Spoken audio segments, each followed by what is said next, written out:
Hello दोस्तों, मैं अभिषेक चंद्रा इसके यूट्यूब चैनल पे आप सभी लोगों का स्वागत करता हूं। जैसा कि आपको पता होगा, आज जो क्लासेस है आपका 21 क्लास है और मैं आपको कई बार बता चुका हूं। इसमें जो भी क्वेश्चन आपको या थ्योरेटिकल चीज़ें पढ़ाई जा रही हैं, सब आपके पेपर आप व्यू से बहुत ही इंपॉर्टेंट हैं। चाहे वो बैंक का पेपर हो, ओ लेवल का पेपर हो, ट्रिपल सी का है या वनडे टाइप के जितने भी पेपर होते हैं, सबकी बात किया जाए तो चलिए आज हम पढ़ाते हैं आपको। आगे देखिएगा, it can not be modify, जो इसके पहले मैंने पढ़ाया था, ये जो हमारा मॉडिफाई नहीं हो सकता है। फिर आपको लिखा होता रोम इंस्ट्रक्शन फर्मवेयर हार्डवेयर सॉफ्टवेयर से मिलकर बना होता है। यह नॉन वोलेटाइल मेमोरी है, विद्युत कनेक्शन बंद होने पर भी डेटा स्टोर करता है। जो रोम हमारा होता है, विद्युत कनेक्शन खत्म हो जाता है उसके बाद भी डेटा हमारा स्टोर रहता है।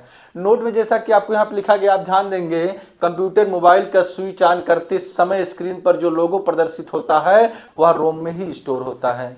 चलिए आगे आप देखेंगे यहाँ पे पी रोम क्या होता है, टाइप्स ऑफ रोम। जैसा कि मैंने आपको बताया था कि जो रोम होते हैं उससे कितने प्रकार के होते हैं।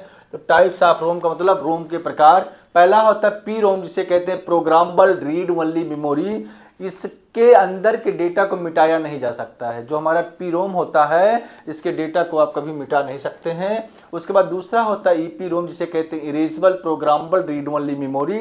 डेटा को यूवी रेज की मदद से मिटाया जा सकता है। ईपी रोम में क्या होता है, डेटा को हमें मिटाना होता है तो यूवी रेजे जो किरण होते हैं उससे हम मिटा सकते हैं। आगे हम बात करते हैं डबल ईपी रोम, जिसे कहते हैं electrically erasable programmable read only memory. आपसे इसका फुल फॉर्म भी पूछा जा सकता है, डबल ईपी रोम का फुल फॉर्म क्या होता है, तो आप बताएंगे electrically erasable programmable read only memory. ये क्या होता है, विद्युत के माध्यम से इसके डेटा को मिटाया जा सकता है तथा इससे फ्लैश मेमोरी भी कहते हैं। सीएमओएस चिप क्या होता है, जिसे कहते हैं कंप्लीमेंट्री मेटल ऑक्साइड सेमीकंडक्टर। इसका जो प्रयोग बूटिंग के लिए किया जाता है, कंप्यूटर ऑन करने के लिए। बूटिंग का मतलब ही होता है ऑन करना। उसके बाद क्या होता है, बूटिंग क्या होता है, आप ध्यान देंगे बूटिंग क्या होता है, वह प्रक्रिया जिसके द्वारा कंप्यूटर में बाहर से ऑपरेटिंग सिस्टम को लोड करते हैं उसे हम कहते हैं बूटिंग। उसके बाद होता है बूटिंग करते समय बायोस चिप पोस्ट, जिसे कहते हैं मतलब पावर ऑन सेल्फ टेस्ट, परीक्षण करती है। इसका प्रयोग कंप्यूटर के अंदर दिनांक व समय को बदलने के लिए करती है। छोटा सा एक सेल होता है जिसका काम होता है, जो आपका डेट और टाइम होता है उसको बदलते रहना। उसके बाद होता है चिप की मदद से कंप्यूटर में समय व दिनांक अपडेट होता है। सेमोज चिप क्या होता है, सेमोज बैटरी भी लगी होती है। जो आपका मदरबोर्ड होता है उसमें सेमोज बैटरी लगी होती है, जिसका मेनली काम होता है डेटा और टाइम और डेट को लगातार क्रियान्वित करना। फिर आपका होता है सेकेंडरी मेमोरी। सेकेंडरी मेमोरी देखिए क्या होता है, डेटा सॉफ्टवेयर तथा अंतिम परिमाणों को अस्थायी रूप से द्वितीयक सहायक मेमोरी में संग्रहित किया जाता है। यह अस्थायी मीन्स कह सकते हैं नॉन वोलेटाइल मेमोरी है। इसे प्राथमिक मेमोरी को बढ़ाने के लिए किया जाता है। अगला जो है ध्यान देंगे यहाँ पे, द्वितीयक भंडारण जैसे एसडीडी हार्ड ड्राइव डिस्क और सॉलिड स्टेट ड्राइव एसएसडी मुख्य मेमोरी की तुलना में बड़ी भंडारण क्षमता होती है। इसका प्रयोग उन डेटा और निर्देशों को संग्रहित करने के लिए किया जाता है जो वर्तमान में सीपीयू द्वारा उपयोग में नहीं है। सेकेंडरी स्टोरेज का एक्सेस टाइम सबसे धीमा होता है और आमतौर पे मेमोरी पदानुक्रम में यह सबसे कम खर्चीली प्रकार की मेमोरी होती है। उसके बाद होता है सेकेंडरी स्टोरेज के प्रकार। पहला जो हमारा होता है मैग्नेटिक डिस्क या हार्ड डिस्क। इसमें एक डिस्क के ऊपर दूसरी डिस्क रहती है जिससे स्टैक ऑफ डिस्क कहा जाता है। स्टैक्स ऑफ डिस्क को विंचेरेस डिस्क भी कहते हैं। आगे होता मैग्नेटिक डिस्क, केवल गोलाकार प्लेटें होती हैं जो धातु या प्लास्टिक या चुंबकीय सामग्री से निर्मित होती हैं। मैग्नेटिक डिस्क कंप्यूटर के अंदर तेज गति से काम करता है और इसका अक्सर उपयोग किया जाता है। हार्ड डिस्क की जो स्पीड होती है 3600 से लेके 7200 राउंड पर मिनट होता है और इसका जो आकार होता है दिस ये होता है, जैसा कि आपको स्क्रीन पे दिखाई दे रहा है।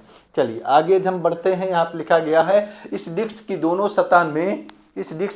सतह में से एक सतह पर डेटा को केवल पढ़ा जा सकता है, जबकि दूसरी सतह पर डेटा को पढ़ भी सकते हैं और लिख भी सकते हैं। सूचना को लिखने व पढ़ने के लिए जिस उपकरण का प्रयोग करते हैं उसे फ्लॉपी डिस्क कहते हैं। किसी डिस्क को ट्रैक व सेक्टर में बांटने की जो प्रक्रिया होती है उसी को हम फॉर्मेटिंग कहते हैं। अब पहला जो हमारा सेक्टर होता है 512 बाइट का होता है, और दूसरा जो हम बात करते हैं 1 इंच जो हमारा होता है 130F5 ट्रैक का होता है। अब यहाँ पे होता मैग्नेटिक टेप क्या होता है, ध्यान देंगे आप, बहुत इंपॉर्टेंट है भी कि मैग्नेटिक टेप क्या होता है। तो मैग्नेटिक टेप बस एक मैग्नेटिक रिकॉर्डिंग डिवाइस है जो प्लास्टिक फिल्म से ढका होता है। मैग्नेटिक टेप 1 इंच में 800 से लेकर 6250 बाइटें होती हैं, अर्थात इसमें 800 से लेकर 6250 बाइट तक डेटा संग्रहित किया जा सकता है।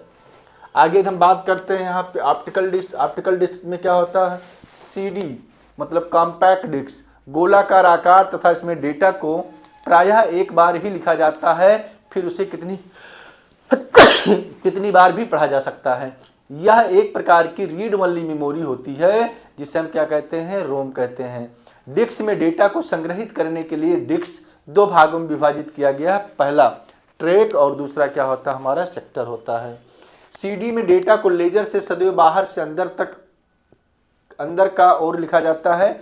इसकी जो मानक क्षमता होती है 650 से लेकर 700 MB होती है। इसमें डेटा को 1200 kbs की गति से संग्रहित कर सकते हैं। टाइप्स ऑफ सीडी, सीडी जो होते हैं कितने प्रकार की, तो पहले यहाँ पे लिखा हमने सीडी में CD ROM, compact disc read only memory, और ये जो हमारा होता है राइट ओनली होता है जिसे कहते हैं रीड मेनी।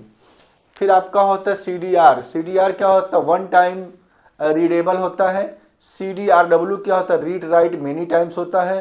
फर्मवेयर क्या होता है, ऐसी एप्लीकेशन जो कभी डिलीट नहीं होती है उन्हें फर्मवेयर कहते हैं, या फर्मवेयर सीडी रोम में पाया जाता है, compact disc read only memory में पाया जाता है। थैंक यू, आज के लिए इतना बहुत है। आगे देखिएगा, हमें अपने जीवन में हमेशा कोशिश करते रहना चाहिए, क्या पता कौन सी कोशिश कामयाबी का रास्ता खोल दे। दोस्तों यदि आप फेल होते तो इसका मतलब नहीं कि आप काम करना ही बंद कर दें, आप लड़ते रहें, कोशिश रेगुलर करते रहें, कभी भी रास्ता आपका खुल सकता है। ये मत सोचो कि एक साल या 1 महीने में क्या हो सकता है, बल्कि ये सोचो कि 24 घंटे में क्या हो सकता है। दोस्तों ऐसा नहीं कि मतलब 1 साल तक आप विफल रहे, विफल होने के बाद यदि आपको लगता है कि हम कुछ नहीं कर पा रहे हैं तो गलत है। आप 24 घंटे में वो कर सकते हैं जो आप 1 साल में नहीं कर सकते हैं। चलिए आगे हम आते हैं यहाँ पे, जो लोग आपका मजाक बनाते हैं और हंसते हैं, ऐसे लोग सफलता मिलने पर आपकी नकल करते हैं। दोस्तों जब भी आप दिक्कत में होते हैं तो लोग आपका मजाक बनाते हैं, लेकिन जब आप सफल हो जाते हैं तो वही लोग आपका क्या करते हैं, नकल करते हैं। चलिए आगे हम ध्यान देते हैं यहाँ पे, हालात चाहे कैसी भी हो, मुझे समय के अलावा कोई नहीं हरा सकता। दोस्तों हालात चाहे जितना खराब हो, लेकिन यदि समय सही रहेगा तो मुझे कोई हरा नहीं सकता है, और हालात अपने आप सही हो जाएंगे। चलिए आगे जो होता है, किताबें और माँ बाप की बातें जिंदगी में कभी धोखा नहीं देती। किताबें और माँ बाप की जो बातें होती हैं आपको जिंदगी में कभी धोखा नहीं देती हैं, इसलिए किताब पढ़ें और माँ बाप की बातों को सुनें। आज के लिए इतना बहुत है। जय हिंद, जय भारत।